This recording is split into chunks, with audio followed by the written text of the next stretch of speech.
لقد يسرنا القرآن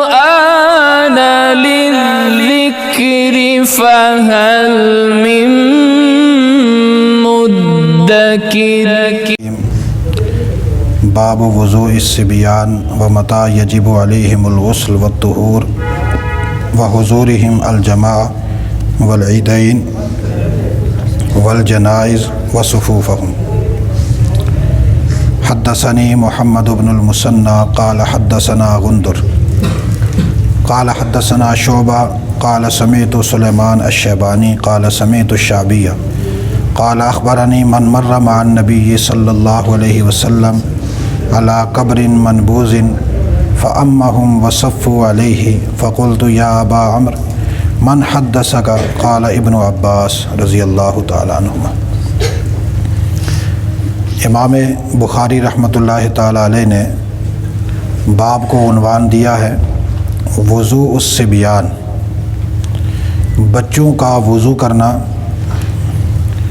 نمبر 2، متى یجب علیہم الغسل، اور کب بچوں پر غسل کرنا لازم ہوتا ہے۔ وحضورہم الجماع، اور ایسے ہی بچوں کا نماز کے لیے مسجد میں آنا۔ والعیدین، عیدین میں آنا۔ والجنائز، اور جنازے میں آنا۔ اور ایسے ہی وصفوفہم، اور ان کی صفیں بنانا۔ چونکہ بڑوں کی نماز کا تذکرہ تقریباً مکمل ہو گیا کہ بڑے لوگ جب نماز پڑھیں گے تو کس طرح پڑھیں گے، جماعت کے ساتھ پڑھیں گے تو کیسے پڑھیں گے، مسجد میں آنے کے آداب، ساری چیزیں بیان ہوئی۔ تو ظاہر ہے جو بچے ہوتے ہیں ان کے حوالے سے مسلمانوں کے دلوں میں بڑی فکر ہوتی ہے کہ بچوں کو مسجد میں لے جایا جائے۔ اسی طریقے سے عیدین میں، جمعہ میں، جنازے کی نمازوں میں۔ اور ظاہر ہے بچے چھوٹے بھی ہوتے ہیں، تو کیا چھوٹے بچے جب مسجد میں لائے جائیں یا نماز میں یا جنازے میں تو بغیر وضو کے ان کو لائیں گے یا وضو کروایا جائے گا؟ یہ مسئلہ امام بخاری رحمۃ اللہ تعالی علیہ یہاں بیان کرتے ہیں۔ بنیادی بات ذرا ذہن میں رکھ لیں، بعض لوگوں کا یہ خیال ہے کہ بچوں کو مسجد میں نہیں لانا چاہیے، اور اگر کوئی بندہ بچوں کو مسجد میں لے بھی آئے تو بہت ساری جگہوں پر میں نے دیکھا کہ وہ لوگ اس آدمی کو بڑے غصے سے دیکھتے ہیں کہ بھائی یہ بچے کو لے آیا ہے۔ حالانکہ بچے کو مسجد میں نماز کے لیے لانا مسلمان پر لازم ہے، کیونکہ اسلامی تربیت کا بنیادی قدم ہے یہ۔ اگر بچوں کو مسجد میں نہیں لائیں گے تو ان کو اللہ کے ساتھ ربط قائم کرنے کا کوئی سلیقہ اور طریقہ، ان کی عادت نہیں بنے گی۔ چھوٹی عمر میں بچوں کو جس طرف لگایا جائے ان کا ذہن بڑے ہو کر اسی طرف جاتا ہے، اس لیے مسجد میں لانا ضروری ہے۔ ہاں، ایسا بچہ کہ جو پیدا ہوا اور ابھی وہ چون چون کر رہا ہے اور والد کہے جی چلو کل بچہ پیدا ہوا ہے آج میں اس کو مسجد میں لے آؤں، تو یہ فضول بات ہے۔ وہ بچہ جو چل لیتا ہے، بات کر لیتا ہے، بات سنتا ہے، سمجھتا ہے، ایسے بچے کو مسجد میں لانا ضروری ہے۔ ایسے ہی وہ بچہ جو پیشاب آ جائے تو وہ کہے بھائی مجھے پیشاب آیا ہوا ہے، پاخانہ آ جائے تو وہ بتائے کہ بھائی مجھے باتھ روم جانا ہے، اس کو ایسی چیزوں کا پتہ ہو کہ جو اس کے ساتھ طبعی عوارض ہیں وہ بتا سکتا ہو، بول سکتا ہو، تو پھر اس کو مسجد میں لانا ضروری ہے۔ ایسا بچہ کہ جس کو پیشاب کے حوالے سے، پاخانے کے حوالے سے یا اسی طریقے سے کوئی ضرورت جو آن پڑتی ہے، اگر اس کو معلوم نہیں، جہاں وہ اس کو آ گیا پیشاب کر لیا، تو ایسے بچے کو مسجد میں نہیں لایا جائے گا، چونکہ مسجد میں تلویث کا زیادہ خطرہ ہے۔ آج کل کے جو بچے ہیں ماشاءاللہ وہ تو پیدا ہوتے ہیں تو گریجویشن ہوتے ہیں، باقی تو انہوں نے دنیا میں آ کر ڈگریاں حاصل کرنی ہوتی ہیں، اس لیے آج کل کے بچوں میں یہ کوئی اتنا مسئلہ نہیں ہے، سب کو لا سکتے ہیں۔ دوسری بات، جب مسجد میں لائیں گے تو ان کو وضو بھی کروایا جائے گا، چونکہ جو چھوٹے بچے ہیں وہ تو ویسے بھی پاک ہوتے ہیں، ان کے اوپر ناپاکی کا حکم تو نہیں لگتا، لیکن تربیت کے لیے ان سے وضو کروایا جائے گا تاکہ انہیں معلوم ہو کہ ہم اللہ کے گھر جا رہے ہیں، اللہ کی عبادت کے لیے جا رہے ہیں، اور اللہ کے گھر میں جانے کے لیے کچھ آداب ہیں۔ سب سے پہلے وہ آداب، لباس اچھا پہنایا جائے، سر پہ ٹوپی پہنائی جائے، پھر اس کو چلنے کا سلیقہ بتایا جائے، گھر سے ہم یوں نکلیں گے، ایسے جائیں گے، اللہ کے گھر میں داخل ہوں گے تو سب سے پہلے یہ دعا پڑھیں گے، قدم فلانا جو ہے نا پہلے اندر رکھیں گے، پھر وہاں پر جا کر ہم باتیں نہیں کریں گے، کھیلیں گے نہیں، ناچیں گے نہیں، بیٹھ کر اللہ کا ذکر کریں گے۔ یہ اس کے دماغ میں بٹھانے چاہیے۔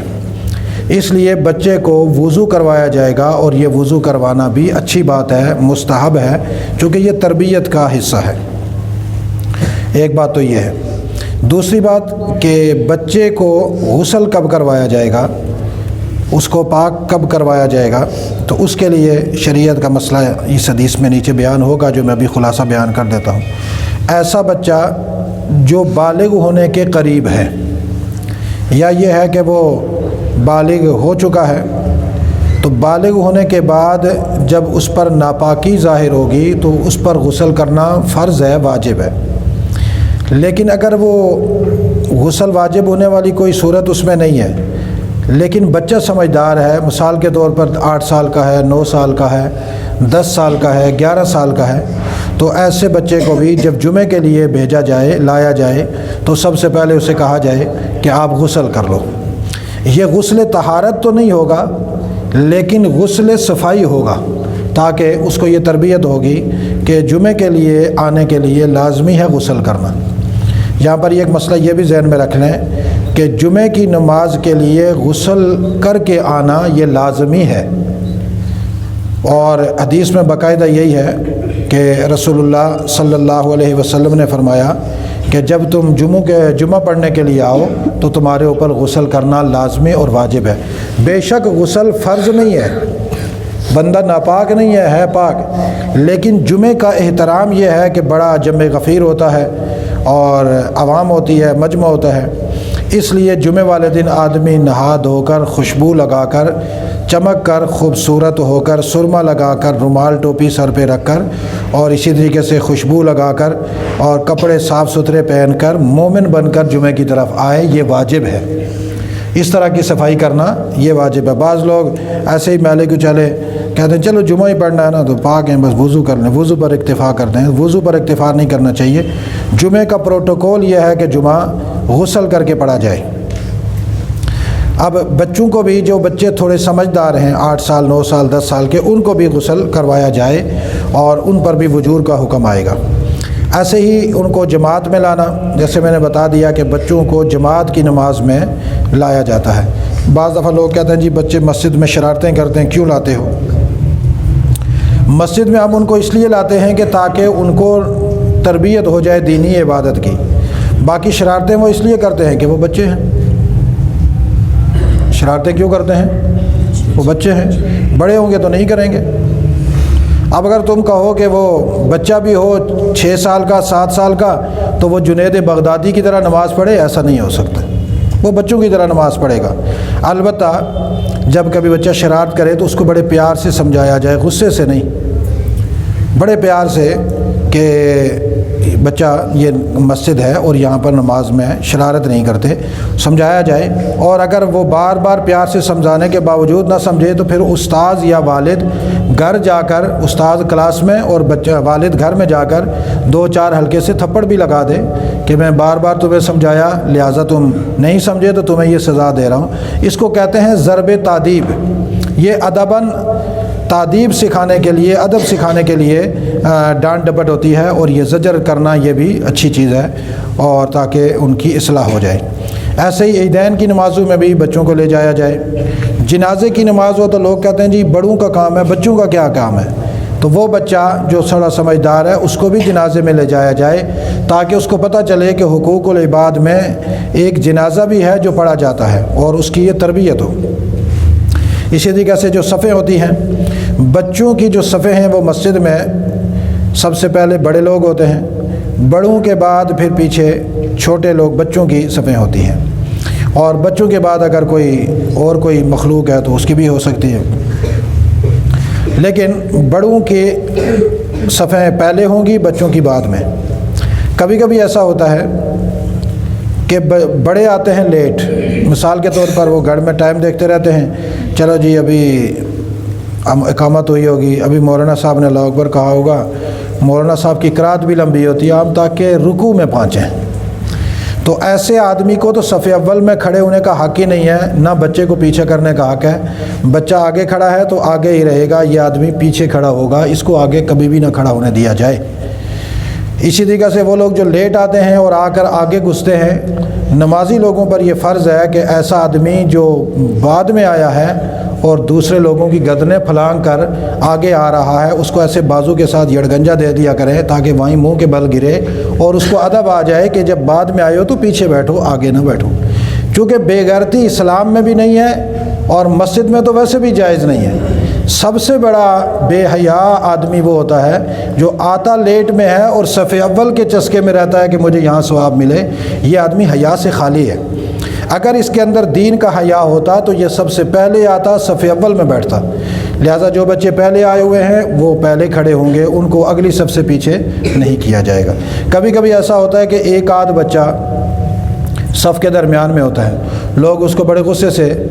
یا تو کہتے ہیں پیچھے چلے جاؤ، ایسے بچے کو پیچھے کرنا بالکل جائز نہیں ہے۔ جو لوگ کریں گے وہ غلط کریں گے۔ زیادہ سے زیادہ یہ ہو کہ اگر آدمی سمجھے کہ یہ بچہ بہت چھوٹا ہے تو اس کو اس کے باپ کے ساتھ کنارے پہ کر دیا جائے، بھائی اس کے والد کو کہا جائے آپ کنارے پہ چلے جائیں، بچے کو ساتھ کھڑا کر لیں، تاکہ بچے کے اندر یہ احساس کمتری پیدا نہ ہو کہ میں آگے آ کر بیٹھا تھا اور مجھے پیچھے کر دیا، کیوں کیا؟ اس بڑے آدمی سے کئی درجے افضل ہے یہ چھوٹا بچہ جو پہلے آ کر اگلی صف میں بیٹھا ہے، اس لیے اس کو اگلی صف سے پیچھے کرنا کسی طرح بھی جائز نہیں ہے۔ جو لوگ پیچھے کرتے ہیں وہ غلط کرتے ہیں۔ اب حدیث سنیے، حضرت سلیمان الشیبانی کہتے ہیں کہ میں نے شابی سے سنا، امام شابی کہتے ہیں کہ مجھے ایک ایسے آدمی نے خبر دی جو رسول اللہ صلی اللہ علیہ وسلم کے ساتھ ایک ایسی قبر پہ گیا جو قبر بالکل الگ تھلگ تھی، علی قبر منبوذ۔ رسول اللہ صلی اللہ علیہ وسلم نے وہاں لوگوں کو جماعت کروائی، وصفوا علیہ، اور وہاں پر حضور علیہ الصلاۃ والتسلیم نے صف بنائی۔ تو حضرت سلیمان الشیبانی کہتے ہیں میں نے شابی سے پوچھا، یا ابا عمرو، اے عمرو کے ابو، من حدثک، یہ جو حدیث ہے آپ کہتے ہیں کہ ایک ایسے آدمی نے مجھے بیان کی کہ جو رسول اللہ صلی اللہ علیہ وسلم کے ساتھ گیا تھا تو حضور علیہ السلام سے نقل کی، تو وہ کون ہے، اس آدمی کا نام کیا ہے؟ قال ابن عباس۔ تو حضرت شابی کہنے لگے کہ حضرت ابن عباس نے بیان فرمائی۔ اب دیکھیے ابن عباس اس وقت بچے تھے، اب یہ ابن عباس بیان کرتے ہیں کہ حضور صلی اللہ علیہ وسلم کے ساتھ میں گیا اور وہاں حضور نے ایک قبر کے اوپر نماز جنازہ پڑھایا اور وہاں صفیں بنائی۔ تو اب معلوم یہ ہوا کہ بچے نماز جنازہ میں رسول اللہ کے ساتھ جایا کرتے تھے، حضرت عبداللہ بن عباس گئے، اسی لیے انہوں نے یہ حدیث بھی نقل کی۔ آگے والی حدیث ہے، عن ابی سعید الخدری رضی اللہ تعالیٰ عنہ عن النبی صلی اللہ علیہ وسلم قال الغسل یوم الجمعۃ واجب علی کل محتلم۔ رسول کریم صلی اللہ علیہ وسلم نے فرمایا کہ جمعے والے دن غسل واجب ہے، لازم ہے، علی کل محتلم، ہر اس آدمی کے اوپر جو جوان ہے یا جواب ہونے کے قریب ہے، اس کے اوپر غسل کرنا واجب ہے۔ لہٰذا جو لوگ جمعے والے دن نہاتے نہیں ہیں، غسل نہیں کرتے، ان کو اپنی اصلاح کر لینی چاہیے، وہ غسل لازمی کریں، نہا کر جمعے کی نماز پڑھنی چاہیے۔ اب اس سے غسل کا حکم بھی سامنے آ گیا کہ بچے کب غسل کریں گے یا بڑے کب، تو وہ بچہ جو جوان ہے یا جوان ہونے کے قریب ہے اس پر بھی غسل لازمی ہے جمعے کے لیے، تو بڑوں پر تو بطریق اولا ہوگا۔ ہاں ایسا بڈھا آدمی جو جمعہ پڑھنے بھی آ رہا ہے لیکن سردیاں ہیں اور اگر وہ غسل ٹھنڈے پانی سے کرے تب بھی بیمار ہونے کا خطرہ ہے، گرم پانی سے کرے تب بھی بیمار ہونے کا خطرہ ہے، تو وہ نہ کرے تو اس کے لیے کوئی مسئلہ نہیں ہے۔ معذور یا بوڑھا آدمی اس سے مستثنیٰ ہے۔ آگے والی حدیث ہے، حضرت عبداللہ ابن عباس رضی اللہ تعالی عنہما سے روایت ہے، کہتے ہیں کہ بت عند خالتی میمونہ لیلۃ، ایک رات میں نے اپنی خالہ حضرت میمونہ کے ہاں رات گزاری،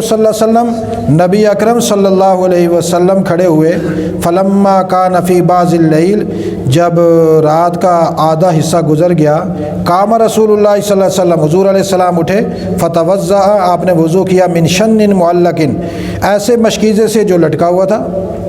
اور پھر آپ نے وضوءً خفیفاً، ایک وضو کیا ہلکا سا، یخففہ امر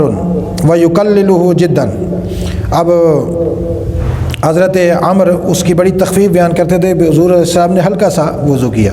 ثم قام یصلی، پھر حضور علیہ الصلوۃ والتسلیم کھڑے ہو گئے نماز پڑھنے کے لیے۔ ابن عباس فرماتے ہیں فقمت، جب میں نے دیکھا حضور کھڑے ہو گئے تو میں بھی کھڑا ہو گیا، فتوضأت نحوا مما توضأ،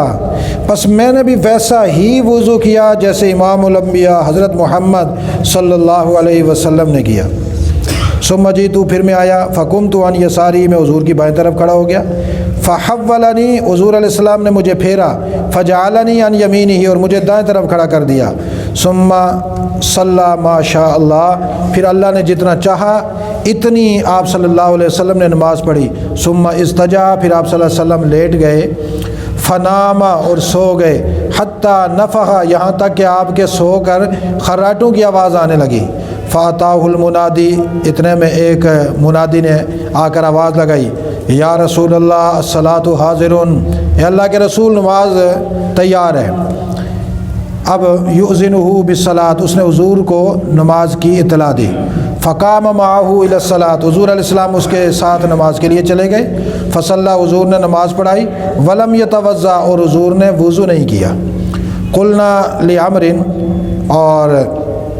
راوی کہتے ہیں کہ میں نے عمر سے کہا کہ وَإِنَّ نَاسًا يَقُولُونَ أَنَّ النَّبِيَّ صلی اللہ علیہ وسلم تَنَامُ عَيْنُهُ وَلَا يَنَامُ قَلْبُهُ، کہ نبی اکرم صلی اللہ علیہ وسلم کی ذات اقدس ایسی ہے کہ آپ کی آنکھیں تو سو جاتی ہیں لیکن آپ کا دل نہیں سوتا۔ قال عمر، حضرت عمر نے فرمایا، سمعت عبید بن عمیر یقول، میں نے عبید بن عمیر سے سنا، وہ کہہ رہے تھے، ان رؤی الانبیاء وحی، انبیاء کا خواب وحی ہوتا ہے۔ ثم قرأ، پھر انہوں نے یہ آیت پڑھی، انی ارا فی المنام انی اذبحک، حضرت ابراہیم نے اسماعیل علیہ السلام سے کہا تھا کہ میں خواب میں دیکھ رہا ہوں کہ میں تجھے اللہ کے راستے میں قربان کر رہا ہوں۔ اب یہاں پہلی بات دیکھیے کہ حضور علیہ السلام کے گھر میں حضرت ابن عباس تھے، جب حضور اٹھے تو یہ بھی اٹھے، جیسے حضور نے کیا، معلوم یہ ہوا کہ بچے بڑوں کو دیکھ کر تربیت لیتے ہیں، اس لیے گھروں میں بھی اگر آدمی تہجد کے لیے اٹھے تو دادا ہے تو پوتے کو پاس سلائے تاکہ پوتے کی آنکھ کھلے تو دیکھے کہ دادا جو ہے نا وضو کر کے تہجد پڑھ رہا ہے تو پوتا بھی تہجد پہ لگ جائے، نواسا ہے تو ایسے ہی نواسے کو، بیٹا ہے تو بیٹے کو جان بوجھ کر تھوڑا سا جگا لے اس کو کہ بھائی ایسے تھوڑا لاٹ شاٹ کر لے، اس کی آنکھ کھلے گی، پھر اٹھ کے وضو کر لے تاکہ اس کو پتہ چلے کہ میرے ابو رات کو اس طریقے سے عبادت کرتے ہیں۔ اور حضرت ابن عباس نے بھی ایسے ہی کیا۔ اس سے بھی یہ معلوم ہوا کہ بچے جو ہے نا وضو کر کے نماز میں کھڑے ہوں، جبکہ حضرت ابن عباس اس وقت چھوٹے تھے۔ پھر آپ صلی اللہ علیہ وسلم وہاں نماز تہجد پڑھنے کے بعد سو گئے۔ معلوم یہ ہوا کہ تہجد پڑھنے کے بعد سو جانا یہ بھی رسول اللہ کی سنت ہے۔ اب بعض لوگ کہتے ہیں جی فلانا بزرگ ہم نے دیکھا جی تہجد پڑھ کے سو گیا، یہ کیسا بزرگ ہے؟ تو اصل بزرگ وہی ہے جو تہجد پڑھنے کے بعد سو جائے، جو تہجد پڑھنے کے بعد جاگتا رہے وہ بزرگ نہیں ہے، اس نے تو حضور کی سنت پہ عمل ہی نہیں کیا، وہ اپنی بزرگی دکھا رہا ہے، جی میں تہجد کے بعد بھی نفل پڑھتا ہوں، قرآن کی تلاوت پڑھتا ہوں، بڑا ذکر کرتا ہوں۔ اس کی عبادت یہ ہے کہ تہجد پڑھے، تہجد پڑھنے کے بعد رسول اللہ سوئے، یہ بھی سوئے، بتلائے کہ میرے نبی کا طریقہ یہ ہے۔ ذکر کے سوکھے ذکر میں اتنا فائدہ نہیں جتنا رسول اللہ کا نمونہ بننے میں فائدہ ہے، حضور کا عکس بننے میں فائدہ ہے۔ اس لیے جب کبھی آدمی تہجد پڑھے اس کے لیے تھوڑی دیر کے بعد سو بھی جائے، بے شک تکیہ اونچا رکھ لے تاکہ خراٹے بھی نکلے، تکیہ اونچا رکھو نا، خراٹے بھی آتے ہیں تو سنت اور ادا ہو جائے گی، ڈبل ادا ہو جائے گی۔ پھر اس کے بعد جب اذان کی آواز آئے یا نماز کے لیے ٹائم گھڑی کی ٹمپیس بول جائے یا کوئی بندہ آ کر آواز دے دے، اس وقت اٹھ کر نماز پڑھے، لیکن وضو کر کے۔ حضور صلی اللہ تعالیٰ علیہ وسلم وضو اس لیے نہیں کرتے تھے کہ انبیاء کا وضو سونے سے نہیں ٹوٹتا، امتی کا ٹوٹ جاتا ہے۔ نبی میں اور امتی میں یہی فرق ہے، کچھ چیزیں حضور علیہ السلام کے خاصہ میں سے ہیں، خواص میں سے ہیں، تو یہ وضو نہ کرنا، چونکہ حضور علیہ السلام نے فرمایا میں محمد کو جب تم سوئے ہوئے دیکھتے ہو نا میری آنکھیں بند ہوتی ہیں، میرا دل جاگ رہا ہوتا ہے، چونکہ ہما وقت نبی کے دل پر اللہ کا پیرا ہوتا ہے اور وحی کے آثار خواب میں بھی ہوتے ہیں، بعض وحیاں خواب میں بھی آتی ہیں، جیسے کہ حضرت ابراہیم علیہ السلام پر خواب میں وحی آئی تھی۔ میرے اور آپ کی جو خواب ہے یہ وہی نہیں ہوتی، مجھے اور آپ کو جو خواب آئے گی وہ شیطانی بھی ہو سکتی ہے، رحمانی بھی ہو سکتی ہے۔ انبیاء کی ذوات مقدسہ ایسی ہیں کہ ان کی خواب کبھی بھی شیطانی نہیں ہو سکتی، وہ خواب رحمانی ہوتی ہے، اللہ کا اشارہ ہوتا ہے۔ آگے والی حدیث ہے حضرت انس بن مالک رضی اللہ تعالیٰ عنہ سے، ان جدتہ ملیکہ دعت رسول اللہ صلی اللہ علیہ وسلم لطعام۔ حضرت انس بن مالک کی نانی ملیکہ انہوں نے رسول اللہ صلی اللہ علیہ وسلم کو کھانے کے لیے دعوت دی، اور صنعت وہ کھانا حضور کے لیے خاص تیار کیا۔ جیسے آج کل بھی کوئی آدمی ہو نا بزرگ تو لوگ کہتے ہیں جی کہ یہ چلو دیسی چوزا ہے، مرغا ہے، یہ حضرت کے لیے تیار کرتے ہیں، اور پھر ساتھ کیا بھی دیتے ہیں کہ جی حضرت بس 2 بندے ہی آنا، زیادہ نہیں آنا، چونکہ وہ دیسی چوزا ہے، تھوڑا سا چھوٹا سا ہے۔ وہ ہم کلر سیدہ گئے، بہت پرانی بات ہے، سن 2002 کی۔ اس نے سمجھا پیر صاحب کے لیے دیسی چوزا بناؤں، تو میرے ساتھ تو 10-12 بندے تھے، اس نے اتنا سا چوزا بنا دیا، تو میرے ساتھ ایک مولانا ظہیر صاحب تھے، انہوں نے پورا ڈونگا اپنی پلیٹ میں، پیچھے سے آواز آئی ہو لا کے کھائے ہو اور پیچھے کوئی شے نہیں۔ تو میں نے کہا پھر یہ اس بچے کا تو کوئی کھائے گا، لہٰذا کچھ اور ہے، کہتا اور تو کچھ نہیں پکا ہوا۔ پھر ہمارے بیٹھے بیٹھے وہاں انہوں نے بھنڈیاں ادھ کچی پکا کر ہمیں دی، تو پھر ہم نے روٹی کھائی۔ تو اس لیے بعض دفعہ کبھی کبھی خاص چیز بھی ہوتی ہے، لیکن جب خاص آدمی پکائے تو جس کو بلائے اس کو کہہ دے کہ بھائی میں 1 بندے یا 2 بندے کے لیے خاص چیز بنا رہا ہوں، زیادہ چمچے ساتھ نہیں لے کر آنا ورنہ کام خراب ہو جاتا ہے۔ مریض تو ہوتے ہیں نا، وہ کہتے ہیں حضرت کے ساتھ جائیں گے تو ہمیں بھی کچھ مل جائے گا۔ فاکل منہ، حضور علیہ السلام نے اس میں سے کھایا۔ فقال، پھر حضور نے فرمایا قوموا، کھڑے ہو جاؤ گھر والوں کو، فلیصلی بکم، تاکہ میں تمہیں نماز پڑھا لوں برکت کے لیے۔ فقمت الی حصیر لنا، کہتے ہیں کہ حضرت انس بن مالک کہتے ہیں کہ میں اس چٹائی کی طرف گیا، قد اسود من طول ما لبس، وہ جو سیاہ ہو چکی تھی کثرت استعمال کی وجہ سے۔ فنضحته بماء، میں نے اس کو پانی سے دھویا۔ فقام رسول اللہ صلی اللہ علیہ وسلم، رسول کریم صلی اللہ علیہ وسلم کھڑے ہوئے، والیتیم معی، اور ایک یتیم بچہ بھی میرے ساتھ کھڑے ہوا، والعجوز، اور ہماری نانی بوڑھیا، من ورائنا، ہمارے پیچھے کھڑی ہوئی۔ فصلی بنا رکعتین، رسول اللہ صلی اللہ علیہ وسلم نے پھر ہمیں 2 رکعتیں پڑھائی۔ اب یہاں دیکھیے اس حدیث میں بھی اب یہ ہے کہ آپ صلی اللہ علیہ وسلم نے وہاں نماز پڑھائی اور چھوٹا بچہ جو تھا وہ پیچھے کھڑا ہوا۔ ایک بات معلوم ہوا کہ بچوں کو جماعت میں ساتھ کھڑا کرنا چاہیے۔ اگر گھر میں آدمی کسی کے گھر جائے، کوئی بزرگ آدمی ہو، تو ان کے گھر میں برکت کے طور پر نماز پڑھ لینی چاہیے، اور اگر گھر والوں کو پیچھے کھڑا کر کے جماعت کروا لے تو تب بھی رسول اللہ صلی اللہ علیہ وسلم کی سنت ادا ہو جائے گی۔ اگر نماز کا وقت ہو تو مجھ جیسے مولوی صاحب کو بھی ایسا یہ کام کر لینا چاہیے کہ تاکہ حضور کا یہ عمل کسی نہ کسی گھر میں زندہ ہو جائے، اور پھر وہاں نماز پڑھ لی جائے، اور گھر والی خواتین بھی پیچھے کھڑی ہو جائیں تو کوئی حرج نہیں، تو پیچھے صف بنا کر اس میں بھی کوئی مسئلہ نہیں۔ آگے والی حدیث ہے حضرت عبداللہ ابن عباس کی، انہو قال اقبلت راکبا علی حمار اتان، ابن عباس فرماتے ہیں کہ میں ایک گدی پر سوار ہو کر آیا، وَأَنَا يَوْمَئِذٍ قَدْ نَاهَزْتُ الْإِحْتِلَامَ، اس وقت میں فل جوان نہیں تھا لیکن بچہ بھی نہیں تھا، جوانی اور بچے ہونے کے درمیان میں تھا، بالغ ہونے کے قریب تھا۔ ورسول اللہ صلی اللہ علیہ وسلم یصلی بالناس بمنا، حضور صلی اللہ علیہ وسلم نماز پڑھا رہے تھے مینا میں لوگوں کو، الی غیر جدار، آگے کوئی دیوار بھی نہیں تھی، فمررت بین یدی بعض الصف، اور میں حضور صلی اللہ علیہ وسلم کے سامنے سے بعض صفوں کے آگے سے گزرا، فنزلت، میں وہاں اترا، وارسلت لطان، میں نے اپنی گدی چھوڑ دی، ترتا تاکہ وہ وہاں چارہ چرے، ودخلت فی الصف، اور میں صف میں کھڑا ہو گیا، فلم ینکر ذلک علی احد، کسی ایک بندے نے بھی مجھے اس پر نکیر نہیں کی کہ بھائی اللہ کے بندے تو ہمارے آگے سے گزر گیا، چونکہ آپ صلی اللہ علیہ وسلم نماز پڑھا رہے تھے، آگے سترہ رکھا ہوا تھا، صرف حضور کے آگے سترہ تھا، باقی کسی کے آگے سترہ نہیں تھا، لیکن یہ آگے سے گزرے، کسی بندے نے بھی یہ نہیں کہا کہ آگے سے کیوں گزرے ہو، میں آگے سے گزر کر آ کر صف میں کھڑا ہو گیا۔ اس سے ایک بات یہ ثابت ہو گئی کہ بچے اگر آ جائیں اور جماعت میں شریک ہوں تو اچھی بات ہے۔ کبھی کبھی صفوں کے آگے سے گزرنے میں بھی کوئی گناہ نہیں اگر نمازی کے سجدہ گاہ سے نہ گزرا جائے، یہ بار بار میں مسئلہ اس لیے دہراتا ہوں، مسجدوں میں لڑائیاں ہو جاتی ہیں، وہ جی ہمارے آگے سے گزر گیا، اس پچھلی صف میں ایک بندہ نماز پڑھ رہا ہے، جتنی اس کی صف ہے اس سے آگے کہیں سے بھی آدمی گزرے، نہ گزرنے والے کو گناہ ہے اور نہ ہی کوئی عیب ہے، وہ آرام سے گزر کر نکل جائے، یہ بہترین مسئلہ ہے۔ اور جتنی بندے کی اپنی جگہ ہے نماز کے لیے، جتنی میں وہ سجدہ کرتا ہے، سجدے والی جگہ تک منع ہے، وہاں سے گزرنا منع ہوگا، اور اس کے اوپر یہ حدیث بھی دلیل بنتی ہے۔ اب یہاں دیکھیے، ان ساری روایات سے یہ ثابت ہوتی ہے کہ بچے وضو بھی کریں گے، مسجدوں میں بھی آئیں گے، جماعت میں بھی شریک ہوں گے، اور اگر عورتیں ہوں گی تو وہ بھی پیچھے صفیں بنائیں گی، بچے اگر آئیں گے تو ان کو پیچھے صفیں بنوائی جائیں، اور اگر کوئی بیچ میں آ کر کھڑا بھی ہو جائے تو کوئی حرج نہیں۔ اللہ تعالی ہمیں عمل کی توفیق نصیب فرمائے۔ لقد يسرنا القرآن للذكر فهل من